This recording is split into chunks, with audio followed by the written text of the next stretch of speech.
Hey, what's up? I'm Armani Danielle, and you're tuned. Why did I put my finger in my face? Okay, anyway, seriously, y'all, let's get to the point. I shared a little bit about my experience, and it's like either I'm just super duper ratchet or super duper corporate. There is no in between. Let's start off with a fun fact about me. Fun fact about me is I love to thrift. It's a thing. I like it. I can get new things. And the weird thing is, like, some people have an issue with the fact that you thrift. They're like, oh, like, you might want something new. No, I actually enjoy hand-me-downs. I enjoy buying things that are old and making them new. I love recreating things. I love giving old things a new life. It's a part of my gift. Okay. I want to tell you about the time where I lived in a model house and what my experience was like. In 2015, I decided that I was a model. So in 2016, I dropped out of college and I moved to New York. I don't recommend that. I really don't. Finish school. Go for it. Go for it. Do the work. Get it done. I advise you to go to school. Don't do what I did. Go to school. Okay, back to the point. It all started like this. I started taking really great pictures. I started putting them on Instagram. Pew, pew, pew, pew, pew, pew, pew, pew, pew, pew. And then these people reached out to me on Instagram and they say, hey, you look like you would be a really great fit for our agency. We develop talent and, you know, we want you to fill out this application. And I was like 19, just turned 19. I'm like, all right, bet. I remember sending my images in. They didn't necessarily like my images. Then I ended up getting a haircut. So even though they hadn't followed up with me because they didn't like my images, they didn't say they didn't like my images, but if you send images in and someone doesn't reply, chances are they didn't like what they saw, right? But I was persistent. So I ended up getting a haircut. I did the big chop in 2016 in January. And I why am I speaking like this? I ended up taking digitals with my new look. And when I took the digitals, I'm like, you know, let me update this agency. So I updated the agency and I'm like, hey, I got a haircut. I wanted to send you my updated digitals. And they're like, wow, that haircut is what did it. And the agent that I was working with at the time told me loud and clear, if you did not cut your hair, we wouldn't have picked you. And I was just like, wow, a haircut can do that. Now that doesn't mean I'm cutting my hair again, but it did the job at the time. Okay, so the agency says, how soon can you get to New York? And I'm like, I can get to New York yesterday. Like, what do you mean it's New York? For free at that. So I'm like, I can get there, you know, ASAP. So, yeah, that's how quickly it happened. Like, it really started off as a DM. It was like one of those, like, you know, they shot their shot. And I was like, you know, like, started from the bottom, now we here type of things. Like, you know, then versus now. Y'all know the challenges. But yeah, it was like, it started off with a DM. Literally about a month later, I'm actually living in New York City for free. There's a catch. God is so amazing. I do want to add that, because my 19-year-old self did not see how that experience would shape my future and the future of what I would be doing within the fashion industry. And it all lines up, and it's really amazing, because then I'm just thinking, you know, I'm just some silly 19-year-old girl who's dropped out of college to move to New York to be a model. It sounds crazy, but I know I did it with purpose, and I'm right back where I should be. literally. This time it's just like I'm in a better situation. And not that I was in a, we'll get there. But yeah, so it's just way different. So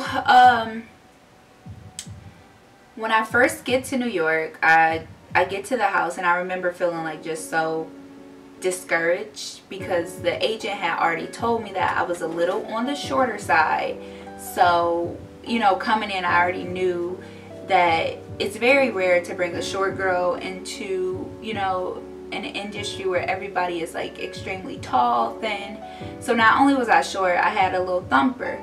And you know, at the time I was dating somebody who preferred thick girls, so I felt like being thick was the thing. And then I get to New York and they're just like, no, absolutely not. Like, girl, your booty is way too big. And I was just like, eh. Anyway, funny story. That's just a little side note. But yeah, so when I get there, I just saw how tall everyone was and how thin everyone was. And I'm just like, God, what on earth am I doing in this place? So I get paired with my roommate. Shout out to them. I love them so much. Hearts. And I literally got right to it. So one of the girls, she was super excited. She's like, hey, I got casted into Kanye West fashion show, and you know, we're super excited. And the other girl had got casted, but she decided not to do it, whatever the case may be. I'm like, I'm in. And they're looking at me like, girl, you did not, like, you didn't even go to the casting. What do you mean? And I said, well, no, I'm gonna just go to the call time tomorrow, and if they turn me away, cool, but I'm still going. That was just my attitude. I'm like, I'm going. This is Kanye West. I just stepped foot in New York, and you mean to tell me you got casted and you not gonna take me? I know we don't know each other that much, but I feel like we're besties now and we should go. But anywho, I ended up going with her, and literally I woke up the next day. I lived in New York. I woke up, I went to this call time. And when I got to the desk, they asked for my ID. So I'm thinking like, oh man, they're about to turn me away. Do you know they gave me like a release form? We got on a tour bus. We went to Jersey. We got in our clothes. I'll talk about that experience later. And I literally modeled for Kanye West, his Yeezy season 3 that was. How crazy is that? Literally. Literally. Okay, but that's not the story we're telling. Anywho, model houses are interesting. So if you are, you know, interested in pursuing a modeling career, and you're interested in, you know, maybe moving to New York, and you have someone offer you something of that nature when it comes to model housing or living or exchange living or anything like that, you need to know what you're getting into, because it can be very dangerous. And thankfully, I will say thankfully, I was in a very, very, very better end of the situation than what most girls experience. And I thank God for that, because we went through it, but we didn't go through some of the horror stories I've heard. And I've actually had a very similar situation when I tried to, you know, go my own direction, but we'll get there. So, you know, first things first, we have like 14 roommates. So that's already extremely different for me. One thing about model houses is there may be men, there may be women. Thankfully, we did have a house that was all women. And literally we went from place to place. I want to say like we moved into we had one home. It was like 8 girls in one house, 8 girls in the other. My room itself, I had 2 roommates, and I had a blow-up mattress. And the funniest thing about my blow-up mattress story is the fact that it had a hole in it, y'all. So every night, like, I would blow my mattress up, and then when I wake up, it was completely deflated. So I didn't want to disrupt the other girls, but then I ended up like having to start sleeping with the pump on, just so it could stay inflated the whole night. So you never know what your living conditions are going to be. We will rotate the bed, so you know, one night I'll sleep in the bed, the other girl will sleep on a deflated air mattress, and then the next day she will sleep in a bed and I'll take so we literally rotated who was going to sleep on the mattress. And then you know, we had one bathroom, so we're all sharing one bathroom. We had shared food, so literally we got a certain amount of food per month, and once that food was gone, it was over. It was like, that was it. Like, if you ran out of chicken, you better eat them string beans that's left. If you ran out of Raisin Bran, which was the sweetest and best thing we had in the house, which is probably why I'm low-key addicted to Raisin Bran now, because I did not like Raisin Bran before moving into that model house, which is so crazy. And it was like, you know, we couldn't have a lot of sweets and sugar and things like that, so it's like Raisin Bran was that thing that like everybody in the house wanted. And we low-key used to get these really small boxes, so it was like, bro, if you got the Raisin Bran, you was lit. You was for sure lit if you had the Raisin Bran. That's so silly. So yeah, moving past that point, the roaches, we got to talk about it. We got to talk about the roaches. Yo, we had roaches so bad, and it would be, I remember, like, literally, and I laugh because it low-key is just like, bro, and my mama didn't know like all this was going on, which is so silly, because I'm like, I wanted to be there that bad that I ain't even care about the roaches. I ain't care about the living conditions. I'm like, bro, I'm in New York for free. If this how I gotta live to be in New York to pursue my career, like, I'm straight. But I want to tell you, you don't have to live like that. You really don't have to live like that. There are other ways. There is a way. First of all, God is the way, because it took for me to get a relationship with God to get redirected, you know, on the path and right in the place where he called me to be. But this is how it started. And yeah, so we had an exterminator come because we had this infestation of roaches. And he goes to the kitchen, and he's sitting there, and he goes, there's hundreds of them. So, like, one of the roomies, she's like, what? Like, what do you mean? And she was like, and he was like, yeah, I can smell them. He could literally smell the roaches. So, very interesting environment, to say the least. And the nightlife. So here's the thing, and I feel like this is the most important thing. I'm about to break this down to y'all because y'all need to know this. Nightlife is, we'll just get to it. So nightlife is, that's the catch.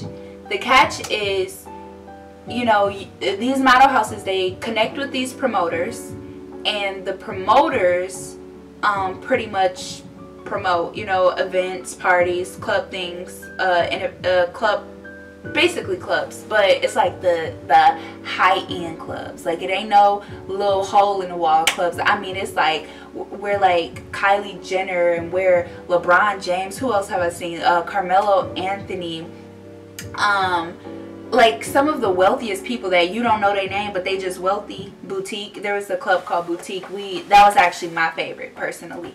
But we're going to like all these exclusive high-end clubs in exchange for our living. So the catch is, you go to this club, you know, pretend you're having a good time. That's the other crazy thing. You legit don't even have to like the music. You don't have to be feeling it. The club could be bumping, the club could be whack. It does not matter. You're hired, and you are put there to look good. You are put there to make everybody else in a party feel like you're literally selling the environment. You're selling the party. So realistically, now that I look at it, that's like the next thing next to stripping or something that's not stripping. Because yeah, it's like, okay, you're not dancing, you're not taking your clothes off, but you're really being hired in exchange for you to live in New York. So that was the thing. In exchange for me to live in New York City for free in these conditions that I was in, I literally had to go to the club 4 nights a week. Like, it wasn't by choice. So 19-year-old me, I didn't even really have that experience where it's like, oh, I want to go out and have fun and go to this party because I want to, or I want to go out with my friends or whatever because I want to. No, it was literally like, oh my gosh. And it's crazy because now that I'm telling this story, I see it so differently now. But it's like, I was forced to go to these parties. Did I enjoy them at the time? Absolutely. Did I realize what it was doing to my soul? Absolutely not. I do now. But it was taking me to this very like vacant and dark space. And just to think that, you know, to have a safe space to stay, you gotta sell yourself pretty short. And I just don't think that's right or fair at all now that I think about it. So wow. Yeah, so basically we're selling ourselves in a sense. Now we may not be selling ourselves physically sexually, but sexually appealing to men, because the thing is, it's kind of like, or you're like promoting alcohol or something like that. So, you know, you go to these super expensive parties, you have all these wealthy people in here, and you know, you see a group of very beautiful models. So what you do is, you know, okay, I ain't gonna tell y'all all the tea, but in these parties, you know, we're having a good time, we're dancing, and the thing is, we couldn't really drink. There were like select times where, depending on who we went out with, we could drink, because we did have like bodyguards. Some bodyguards were extremely strict, so it's like, no drinking, you better drink that cranberry juice, you better drink that orange juice. But then it's like, you can't drink the cranberry juice or the orange juice because you might get a pimple, you might gain weight, you might have this issue with the dang on juice, you gotta shoot in the morning and you don't want to be bloated. So there's like this constant stress about not drinking too much sugary drinks. And then it's like, you can't have alcohol, so you just bore in this club. Literally, we had schedules. So we're in this club from, we would leave at like 11 p.m. at night and we would get home at 4 in the morning, y'all. Kid you not. So I'm literally being forced to stay at a party from 11 p.m. at night to 4 a.m. in the morning, because New York does not sleep. And then the next morning I gotta shoot, I got a call time, I got a casting call at 8 o'clock in the morning. I've been in the club all night. I've been in the club all night. So that's kind of how the exchange goes with that. And it's just different. Like, and now that I understand the spiritual aspect of things, you know, you're around all kind of spirits. Like, I've seen so many wicked things in a club. I've seen so many wicked things. But yeah, so that's that. So we end up moving.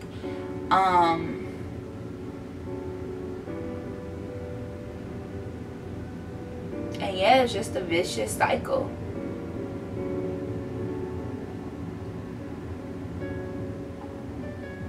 It's like I'm forced to sell my appearance. It's just not the life you want to live, especially if you don't want to.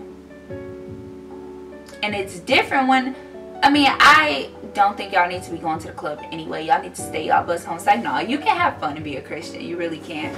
But it's very different when, you know, you voluntarily go out and then you're like, and then being forced. That's kind of that portion. We're required to hit the gym. We did have gym memberships. Metro Pass is really important. I don't know why I'm telling y'all this, but Metro Pass is really important. You gotta like count the costs, okay? All this stuff add up. And it's like, you're broke. That's the thing that people don't tell you about starting off as a model. Unless you're like a top tier model, you're broke. But we gonna keep it really, really real. Yeah, I worked for Kanye. I didn't get paid for that.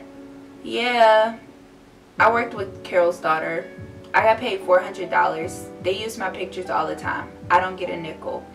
Yeah, I've worked with other brands like Minted Cosmetics. I've worked with Amy Diets. I didn't get paid for any of those things, and I thank God for the experience. I thank God that I can add these things to my portfolio.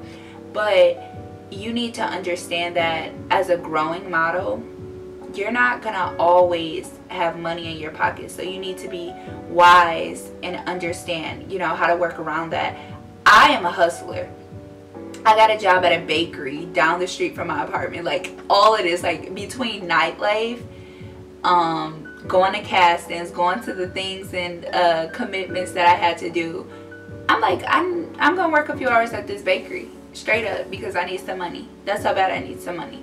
And I'm not about to just be out here doing whatever for some money. Now, I will say, I went on a few dates to get free food. Because that's when I was in. We ain't gonna talk about that yet. We'll talk about that later. Oh, it's so many good stories I want to tell y'all. But, yeah, so overall, I would say my experience was really amazing, and it's something I'm thankful to God for. I would not go back and change it. I would never go back and try to do it again, but I would hate to see someone else have to go through what I went through, you know, just because they want it that bad. I want to encourage you that when you want something bad and you're following God and you decide to do it His way, it might take a little longer. It might, you know, be a little frustrating. Don't take your clothes off. That's the other thing. Model safety. I definitely have gone to like a few castings where I was in a very, very dangerous situation. I went to this one, I just want to share this story just so y'all know like how important it is to be safe.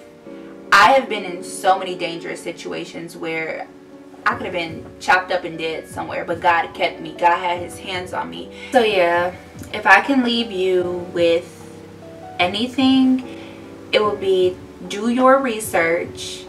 Make sure that you are prayerful about the castings you go to. You are prayerful about who you work with and who you connect to, because that's the thing. God, He's not going to put you in a bad situation. He's not going to allow you to attach yourself, because the thing is, you are now a reflection of Him. So because you're amen, this is a word for me.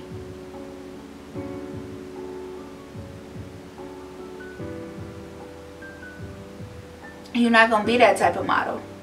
You're exclusive. You're not about to work with just anybody. You're not about to just do anything.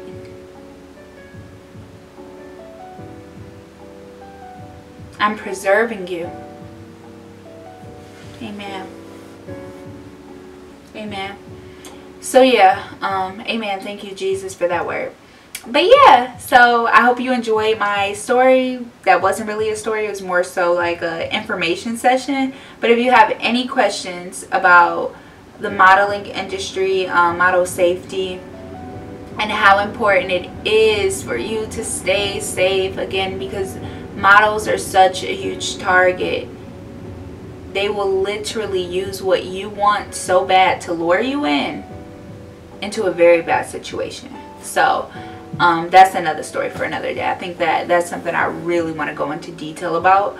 But yeah, I love you. Jesus loves you more. I hope you stay connected, and make sure you follow me on Instagram for extra tips, any questions, and just to get some love. So bye.